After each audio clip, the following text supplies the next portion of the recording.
Does anyone have any questions? We've been very successful 3 times on this roadway, so let's hope we can make it a 4th. Somerset County Cooperative Pricing System. That's a first one. We are currently a member of the Morris County Co-op. There are some items that are more attractively priced on a Somerset County Co-op, and even though we're not in Somerset County, we're allowed under their bylaws to join. It's a no-fee application. This just gives permission to the purchasing agent that if it's financially attractive to utilize the other county co-op to purchase materials for the borough, we would use Somerset County in addition to Morris County.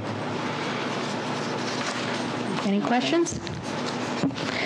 The release of the performance bond and part of the cash guarantee is Stop and Shop. Maybe Joe would be the best for. Yeah, I can cover that, Mayor. This is the performance bond that was posted by Stop and Shop for the addition that they got approval for from the planning board. The borough engineer and our consulting engineers made up a list of items uncompleted still. As you know, we're in litigation, and this was one of the things that was sought. Robert Vogel provided the list to me and provided a withholding of $25,000. I notified Stop and Shop, and they were accepting of that, except their engineers have the right under the state statute to talk to our engineer as to whether those need to be done or don't need to be done. But anyhow, we're releasing the performance bond. We're keeping $25,000 of the $32,000 cash guarantee until they complete those other items. Okay. Anyone have any questions for Mr. Masaka? Seeing none, let's move this on consent agenda. Reject a bid for co-location by wireless telephone carriers. We have available capacity on one of our cell towers. We had our open bid process. We had one bidder. Unfortunately, they bid an acceptable dollar figure, but they did not provide the consent of surety.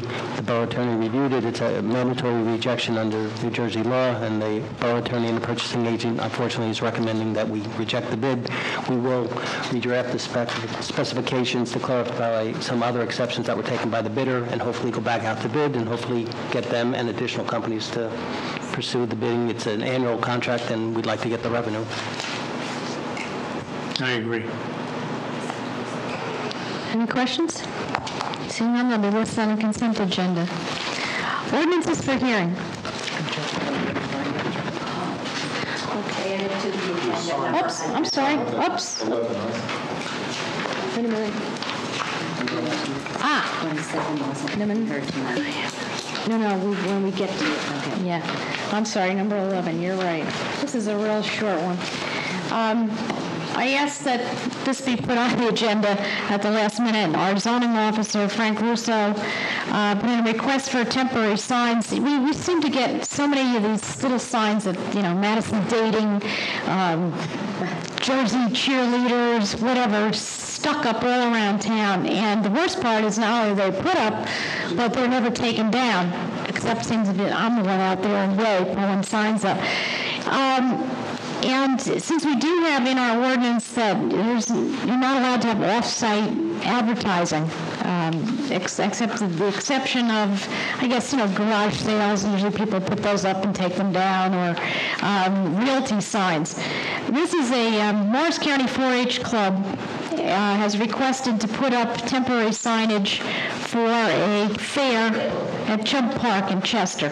They're obviously a nonprofit organization, but I want to get them and the zoning officer, zoning department in the habit of putting in a request to the council whether or not we want to have this kind of signage put on our roads. I think it's a rather nice complete package that Mr. Russo put together, and see if the council would have any objection to the posting of these 3 signs. One would be at Shumpike Road and Wawanaka Way, one's at Wawanaka Way and Madison Avenue, and one at Route 24 at the Chatham line.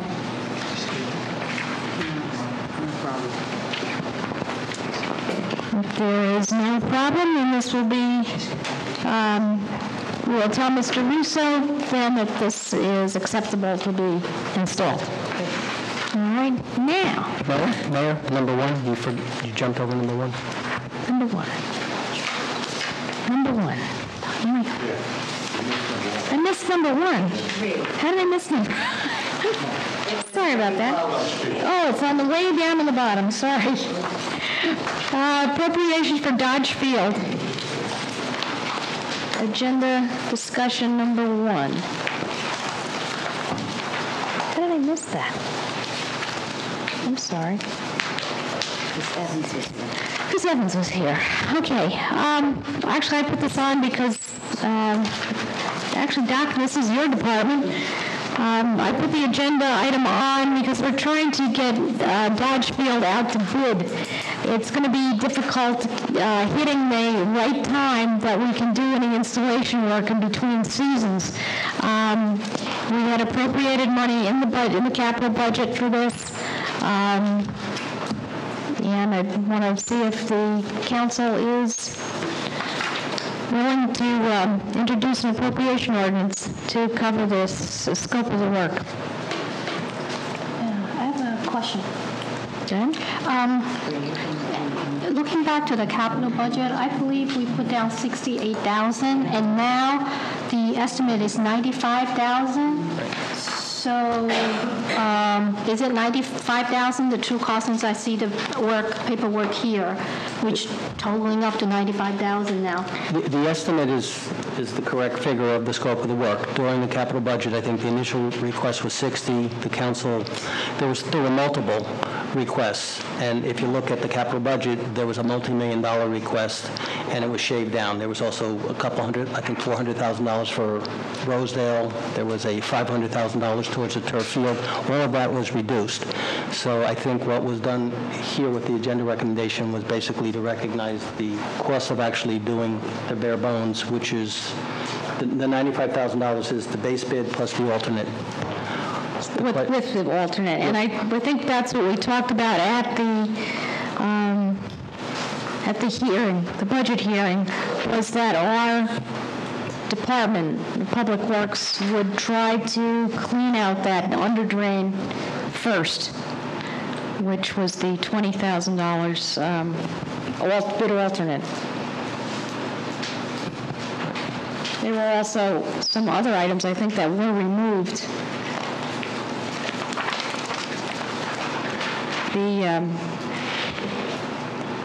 The cleaning existing structures, the drainage, 8,400. So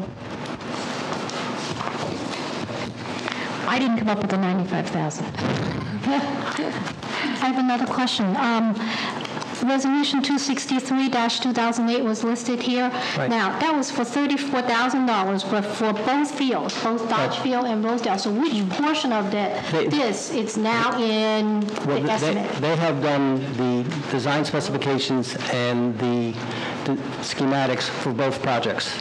During the capital budget process, Rosedale, although it was authorized under resolution, the plans have been developed for both fields. The governing body chose not to pursue Rosedale. Right. Instead said proceed with Dodge. What we're doing tonight is requesting to proceed with Dodge. The plans are done. We've already paid the vendor for the work. The plans are sitting there ready to go out to formal bid, but we need to know the funding's in place to support a bid award. And I increased the amount of the request to reflect the actual cost of what it would take to do the job that's required.